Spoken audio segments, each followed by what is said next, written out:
KBLA Talk 1580. You're listening to The Conversation Live, Altadena Rising, and I am your host, James Farr. We are sponsored in part by Quinn Emanuel Trial Lawyers. Palisades, Los Angeles, we didn't forget about you. As I told you at the top of the hour, you asked, we listened, we asked, she listened. Los Angeles Mayor Karen Bass is joining us, and looking forward to this conversation. Mayor Bass, good morning. How are you? Good morning. I am doing just fine. How are you? I am doing well. Thank you so much. I know you have a very busy schedule, and I want to make the most of my time. As you know, Mayor, Sure. we are focusing on this program about Altadena, but we do care about the Palisades. We are not comparing those two, but I want to ground it back for our folks back in the Pasadena, Altadena community, and just have you reflect real briefly on the late, great Michael Zinzin, whom you've organized with back in your COCO days, Community Coalition days. Actually, years and years before COCO, I met Michael in the 70s with the Coalition Against Police Abuse. It was that kind of work that we worked on together. Him from the Pasadena, Altadena area, and me from the South LA area. It was a citywide coalition, and he was a tremendous leader. And his loss was felt to this day. And so I think it just speaks to the type of activism and leadership that comes out of the area that I certainly have always known. And even though I lived in another part of town, understood the connection between our neighborhoods. And just, my heart breaks for the people in Altadena who lost their homes. And Altadena, to me, one of the shining stars and examples of passing down generational wealth. Yes. That didn't happen in the same way in the Crenshaw area, which is why the demographics of that area has changed so much. And so thinking about Michael and thinking about the Altadena, Pasadena area is just very, very significant to all of us in the county. Absolutely. Well, Mayor, we appreciate you again. And I just want to take you back to January real quick. January 7th, 8th.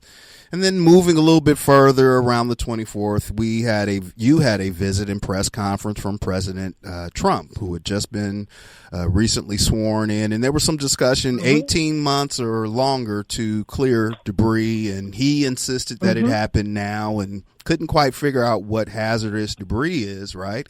Was looking for a definition. Have we exceeded the 18 months? Is it on track for 18 months, or where's the Palisades at, like right now, with the recovery, like the rebuilding and the debris removal?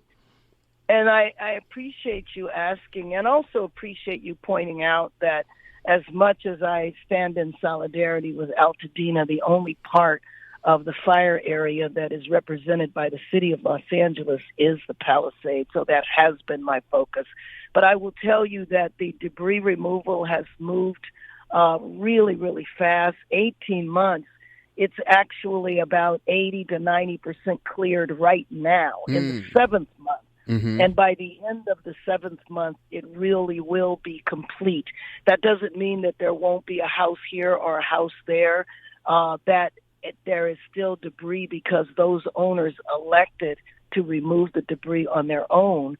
But we are months and months and months ahead of where we anticipated being at this point in time. Let's talk about some of the lessons learned. I mean, we're just about, a few months before fire season starts in earnest. Well, I'm sorry. We kind of don't have fire season anymore. I guess that was January. Yes. It was December. Climate change has left us with year-round fire season. Well, tell me about the lessons we've learned. How is Los Angeles better prepared for these type of natural disasters? Well, I think tracking it much closer, pre-deploying, for example, right now we have a water outage in the north part of the city. And because we have a water outage and it's extremely hot, fortunately the winds aren't very strong, but we've pre-deployed fire there just in case. And so I think being aggressive with prevention and also, taking the risk of, over preparing and deploying where it might not be needed, but not gambling. Maybe it will, maybe it won't. Let's just go ahead and be aggressive in our prevention. Well, folks from the Altadena area, I mean, the estimated 25,000 or more or so were displaced and had to relocate. Mm-hmm. Many of them came into the city of Los Angeles seeking refuge, shelter, relief, and resources. Can you tell me a little bit about how your administration, your office, helped to support some of our fellow Altadenians who made it into L.A.? Sure, and we don't have a specific account or know specifically where people are, but we sure would like to know. Absolutely. But one of the things that we did in my administration in the very beginning is we opened up a disaster recovery center. That's now closed, but before it did close, we saw over 9,000 individuals who came, and it didn't matter where they came from, so long as they were impacted by the fires. So that was to address the immediate needs. And again, the majority of that is not needed any longer. But we also opened up an impacted worker center, and that provided a variety of services for people. Those centers are still open. And again, for whoever walked in the door that was impacted by the fires, it didn't matter where they came from. But that helped individuals as well as people who worked in the area and were small business owners in the area. And we had 4 of those centers around the city, so they were accessible. The permit process in Los Angeles looked different than Altadena, and it seemed like you kind of streamlined a lot of things, especially in the immediacy after the fire. There, you're talking about the disaster relief center. Like every service was available over at your Pico, Westwood kind of area. Was that easy to activate? It seemed a little bit slow in Altadena, and I'm not comparing you with the supervisor, Kathleen Barger, and how you had to administrate, but why was it so easy for you to put those resources in place for your constituents? Well, I think one of the differences might be when regulations are passed in the county, it impacts the entire county.